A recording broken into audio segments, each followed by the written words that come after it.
Alright, so I begin crawling from the wreckage. I've come to find a path down here along the riverbank. I must crawl and feel the earth with hands and knees. I've left my warm bed and my sweetheart sleeping in this night, the darkest hour just before dawn.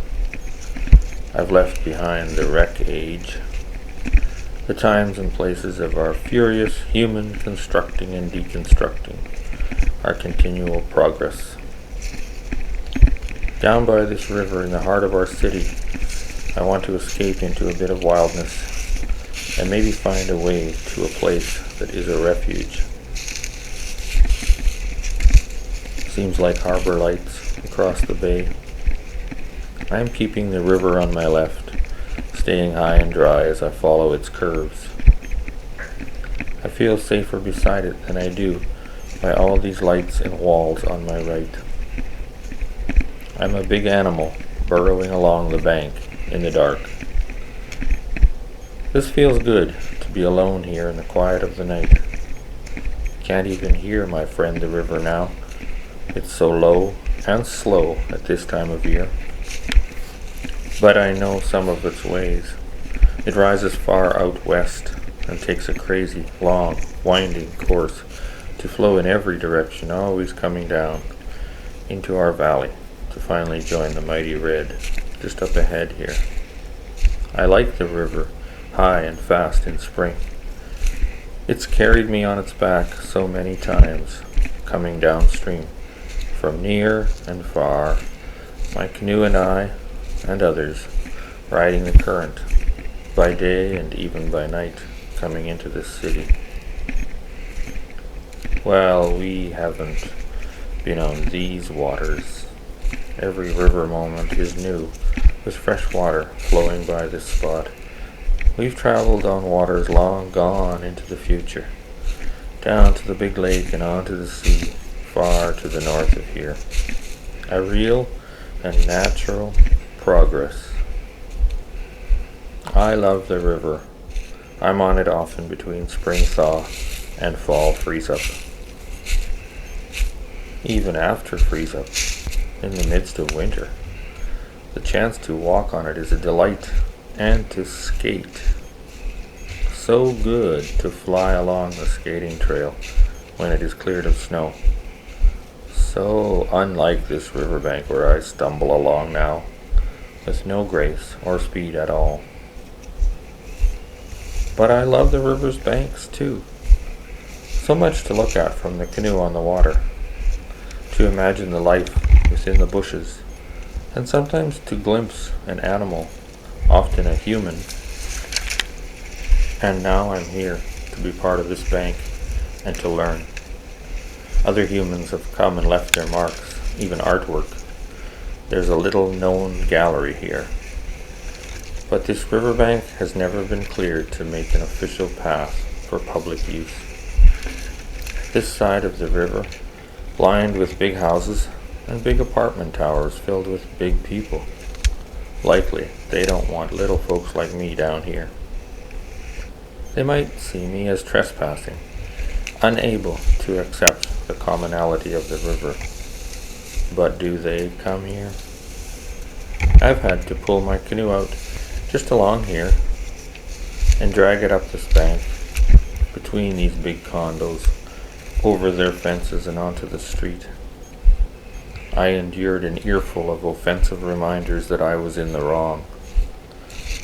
Certainly, this morning I do not feel wrong. I feel good to be crossing their imaginary lines. So many others have come before me. There are paths, even used areas, lots of litter, remains of parties and campouts. It's rough and a little scary, but it doesn't feel dangerous. Sometimes it's downright civilized. One could pitch a tent here. The annual CEO sleepout for homeless folks could happen here. But no, let them stay in their concrete beds downtown and leave this for the free. There are many other species of life here, Many smaller creatures who should be left in peace. Hope I don't wake too many critters as I stumble along here. Sure hope I don't accidentally threaten some sleepy being, and if I do, I hope I can make peace again, or in passing, allow some calm to return. The largest live being I might encounter along here would be a deer. But deer flee from us humans, probably more frightened of us than the squirrels and the birds are. I am an intruder, but I feel safer down here than when I am on the streets. No speeding cars down here. Cars must be the scariest thing for all species traveling now in the wreck age. Especially for us on foot, even on bicycle. But cars collide, drivers maim and kill each other on those streets. The city, with all its noise and speed, is like a death trap for many. It must be navigated with skill and experience, a learned behavior, taught with care to kids, and rightly so, but that knowledge has replaced an awareness of the wild and the natural ways. We don't teach old skills, and we've lost a feel for uncontrolled bush like this along this river, and so it is considered rough and uninviting. I too carry a little fear of this unknown, but I've come down here to face it and to overcome it, to follow the river and to honor it. It seems to me the biggest single, always present force of nature we have in the city, and yet it is so underappreciated. It's common enough in art and song to express a feeling for it. We come to the river to meditate, to watch the flow become open or renewed or carried away, sometimes to mourn and to die. And the river will take life, for it has a power we can't always see. But I feel we should share it. Let all have equal access to its life force, its waters, and its banks. It cuts through our city and our lives, dividing and uniting us, and inviting us to join it, to contemplate its story and how it found its course, its own path. For over 1,000 kilometers it flows along, remembering, carrying the spirits of the creatures and the plants it has passed, the skies it has seen, and the people who have moved along, on it and beside it, for thousands of years. The people we've named the river after. Many would have come along here where I am just now finding my way, long, long, long before my ancestors came to this land. Still today, I guess that members of that once free Assiniboine nation might come down here to hang out from time to time. Do they feel at home? Or, like me, an uneasy visitor wondering if I belong? I am a bit of an invader, part of the colonial class, trying to decolonize, to be outside my comfort zone. That's the dilemma of reconciliation, I suppose. But we can recognize and respect each other. As an earthling and a human, I feel we all deserve space, as long as we don't willingly threaten or harm others. Sure, I'm a visitor on this strip of land between water and the city, but maybe we are all visitors everywhere, and all inhabitants of Earth always, and all just finding a path we can call our own and share it too. Perhaps that's the best way to find comfort on your way, even if it means getting a few burrs under your skin or on your clothes. They can be removed.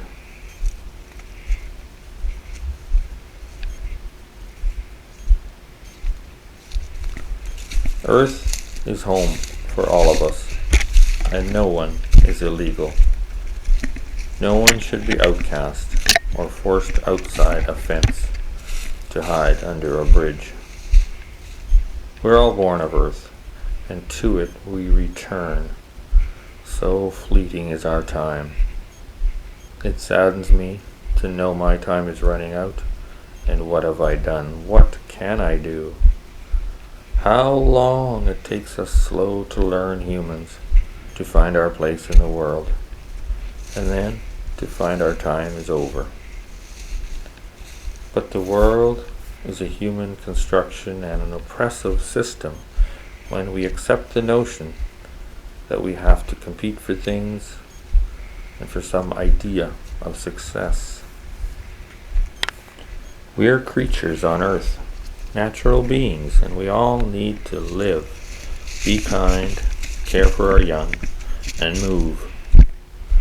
Not claim this or that, or need fame and fortune.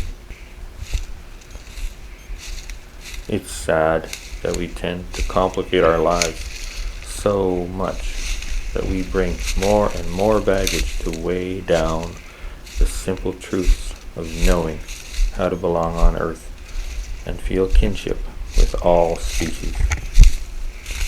Damn our artificial lives with complex machinery, high tech, this and that, processed food, things that confuse and blind us to the ways we used to fit into our surroundings on earth and among our animal cousins. There's an amazing song that says this. It tells how weakened we've become, so dependent on our inventions. Driven out by thieves, watch them pillage the planet. Fueled by fattening greed, trees fall to the hatchet. Driven out day by day, survival. Castaways have silent lives with the strength to rival you. And I think, yeah, the climate change apocalypse will come and the homeless will know how to survive. Yeah, The Fix wrote good songs, especially the lines like, driving in my car, I used to be able to walk this far, now I turn on the light. I used to be able to sleep at night, plugged into my TV. I'm used to the lies they're telling me.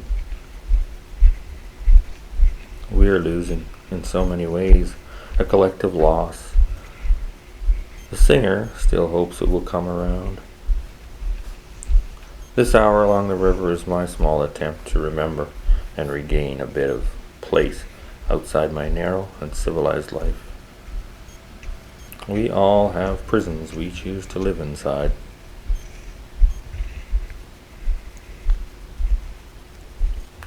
Here's a little circle people have made with stones to claim a space. They've made it safe for fires and with a pit and an open area. I like it. I am happy to experience this, to commune with others silently, their ghosts, and the sharing of the river. The river knows and carries away our stories. If only we could read the river, feel what it carries. Now the river waters can carry along a memory of me, and as I take away a memory of this walk, we exchange parts of ourselves. This is a real connection. My attempting to know this river and its banks is a meaningful feeling and experience that shapes me mentally, physically, spiritually. Getting to know this side, from my home area to the mouth of this river, and finding a path that connects the little trails in the open areas, is a way of becoming part of this land. I'd like many others to be able to share this trail, enough to preclude some rich property owner putting a fence down to the river and blocking casual movement. Some places recognize the validity of common ways and deny developments that would hinder paths established by regular usage, which to me seem far more valuable than official routes created by city planners.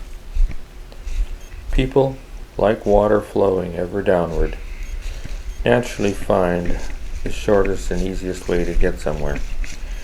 Official dumb doesn't always accept and allow such freedom. Along here, I'd like to help protect the way. Here, in the heart of the continent. Promoters and planners name and brand us. Once we were that one great city, and before that, the gateway to the West. Nice words, big claims, gross exaggerations. How is our heart beating? Is it healthy? Not hardly. Human hearts are often tainted with ignorance, fear, and prejudice. So too our city heart. But our city is still breathing. A hugely complex organism filled with layers of parasites upon parasites. Those downtown concrete canyons, the suburban malls, the ridiculous vast power stores, they seem devoid of heart, so unnatural. But humans move and life crawls along everywhere. Only here, away from cars, early in the morning, can one find peace. Or so I think. Probably. I'm full of beans. Now here's a sight. A cleared patch, a flapping rag at the top of a pole. The white colonialists have staked their claims, and the continuing appeal of nationalism intrudes even here. Damn my anarchist impulse to yank it down and burn it. The nation state is a bad idea and a cancer on Mother Earth.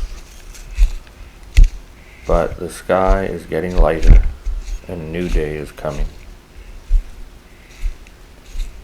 Perhaps my notions of place and our common place within our environment are just so much hot air, and I am a fart in time. I'll just squeeze out through here and escape the settlers' plot like a passing wind.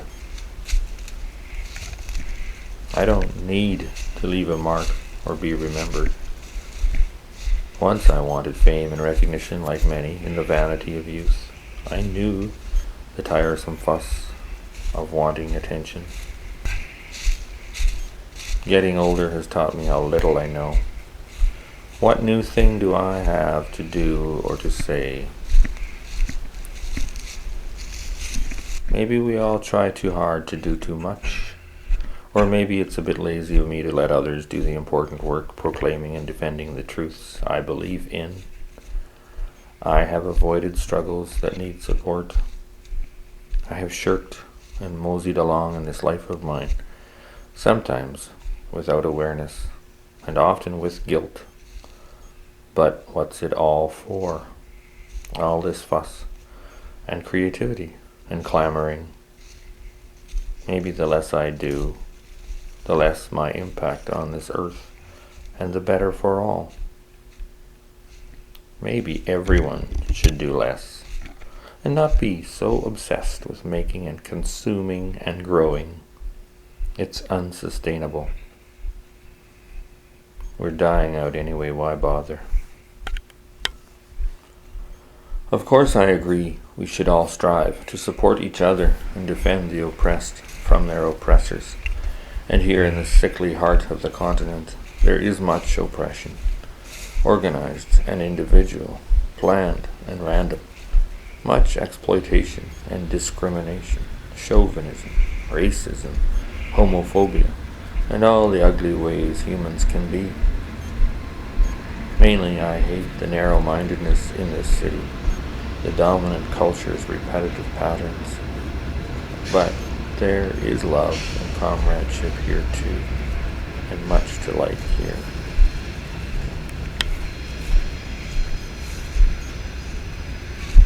It's as big a place as I want to claim to be from. The vast nation-state tied together by the coming of the train that we are still compelled to respect and defend is way too artificial and unwieldy, and I cannot support that concept with any allegiance. Once I canoed under this bridge with children in the canoe, and one was so unnerved, frighten me by the roar of a train passing overhead. Like it could suddenly all come crashing down on us. And I suppose it could. I suppose it will one day.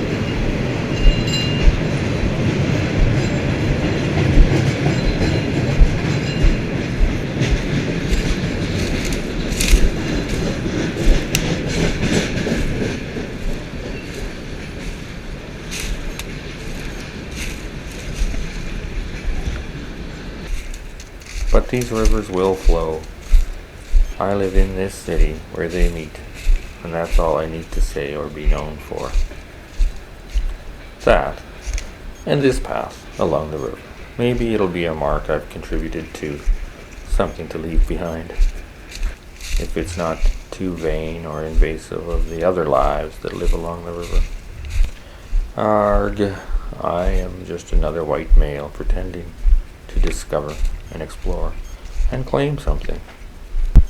I am filled with doubt, but must push on now. This is the end and no time to question the task.